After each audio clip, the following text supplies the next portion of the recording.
Warinta naga furniyo. Bismillah yahuud baa tiina dik warinta naga furniyo.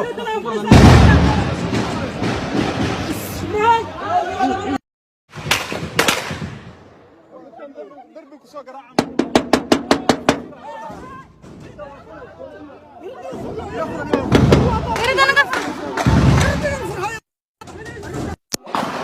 Warinta naga furniyo. Bismillah yahuud baa tiina dik warinta naga furniyo. Bismillah.